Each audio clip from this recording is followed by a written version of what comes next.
Enzo Recto, kalaban ang katiwalian at kasinungalingan, kakampi sa katotohanan at kabutihan.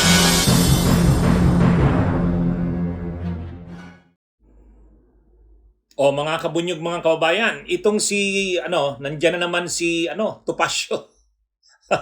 Nag-iingay na naman. Nag-iingay na naman si Attorney Topacio. Ha? Ang kinukomentaryohan naman ngayon ni Topacio, si Madriaga, yung abogado ni Ramil Madriaga.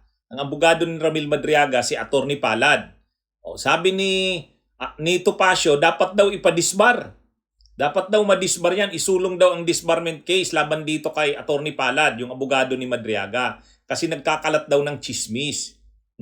Ang tinutukoy ni Topacio na chismis na ikinakalat daw ng abogado ni Ramil Madriaga na si Attorney Palad, yung sinabi nito na bumisita daw si Sara Duterte sa kulungan ni Madriaga doon sa Camp Bagong Diwa.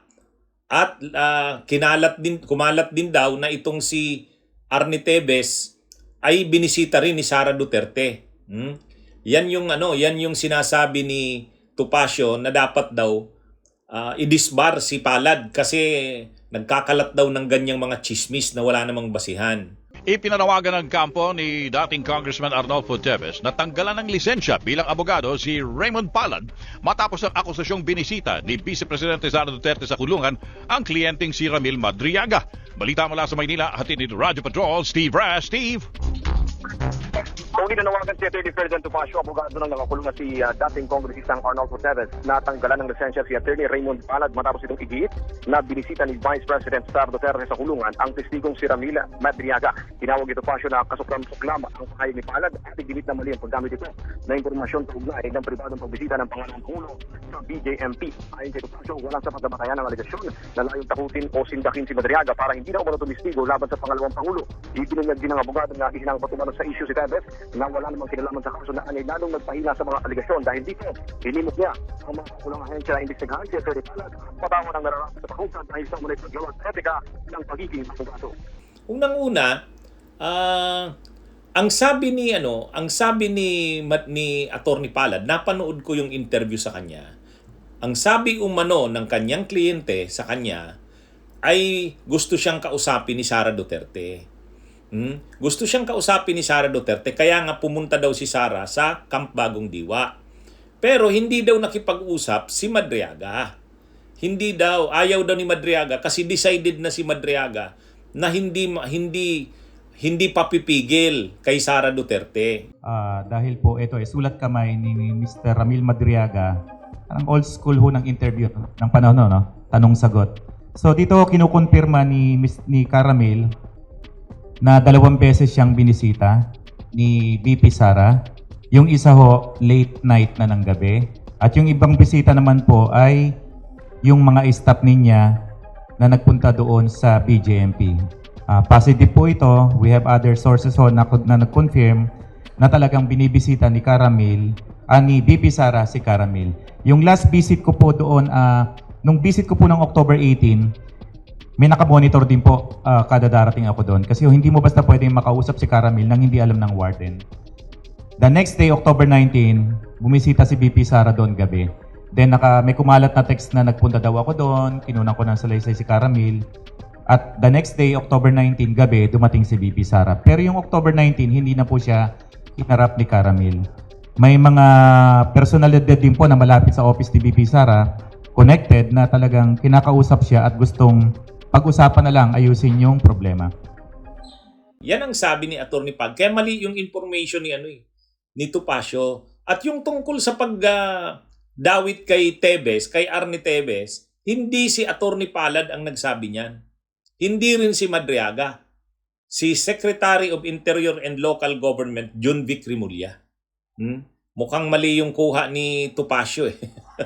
Ang nagsabi na kumpirmado ng BJMP ng Camp Bagong Diwa, kumpirmado umano ng warden doon ayon kay Secretary Rimulya, John Vic, ang bumisita nga si Sara October 19. Pero ayon sa kanya, ang binisita hindi si Madriaga, si Arnie Tevez. So hindi si Attorney Palad ang nagbanggit tungkol kay Arnie Tevez.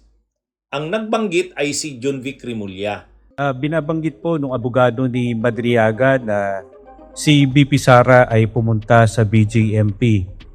Sa inyo ho ba, napacheck nyo na po ba sa BJMP kung merong CCTV, merong visitation Yes. documents, kung pumunta ba talaga si BP Sara sa BJMP sa Camp Bagong Diwa? Pumunta siya ron, pero kilausap niya si Arnie Tedes. Hindi si Madriaga. Si Arnie Teves. Si Arnie Tedes ako usap. May CCTV po nung footage. I think so. May records yung warden pinakita. The warden that was there present during the meeting, wala naman daw pinag-usapan masyado, kundi nagkumustahan lang. So, that is the extent as the report to me. That was October 19, tama ho ba? I think so, yes. Okay.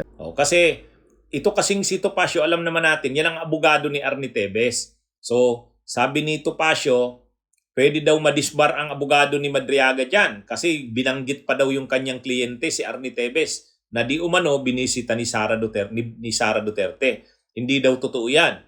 Unang-una, hindi nga si Attorney Palad ang nagbanggit kay Arnie Teves. Ang nagbanggit ay si SILG, Junvic Rimulya. O yun. Kaya mali si Topacio dyan. Saka, dahil lang ba sa ganyan, ipapadisbar mo yan? Ito namang si Topacio. Siya rin nga kung ano-anong pinagsasabi. Kung ano-anong pinagsasabi. Napaka anong bagay niyan para ipadisbar niya si Attorney Palad sa ganyan. Kinikwento lang naman ni Attorney Palad kung ano ang sinabi sa kanya ng kliyente niya. Ano ba yon? Kasi syempre, interesado ang publiko, interesado ang media sa mga sinabi ni Madriaga. Kasi tungkol ito kay Sara Duterte. So, hindi naman ma-interview si Madriaga kasi nakakulong. Di yung abogado niya ang nagsasalita. Ano ba yon? Siya rin nga, si Topacio rin nga. Lagi rin nagpapa-interview kung ano-anong sinasabi. Tapos yung si Attorney Palad pala, hindi pwedeng magsalita tungkol sa mga sinasabi ng kliyente niya. Ano yun eh? Saka andali lang naman yan. Kung hindi totoo yan, di i-deny na ni Sara Duterte. Kaya lang si Sara Duterte, neither confirm nor deny. Ayaw niyang aminin o ikumpirma, ayaw niya ring i-deny. Yun. Kaya yun ang doon. Anyway, hintayin na lang ni Attorney Topacio na kung totoo yung sinasabi ni Madriaga kung may mga ebidensya siya, di present nila. Ipapatawag naman yata sa Kamara magbubuo ng bagong Quadcom 2.0. Di hintayin na lang yun. At saka yung ombudsman, magpapatawag na rin naman yata ng investigasyon. Di hintayin na lang yun. Bunyog, halikan na kasama ka. Bunyog, kapag buklod ay may pag-asa. Luzon, Visayas, Mindanao, isa ang pananaw. Sa bagong Pilipinas ang bunyog isisigaw. Bunyog,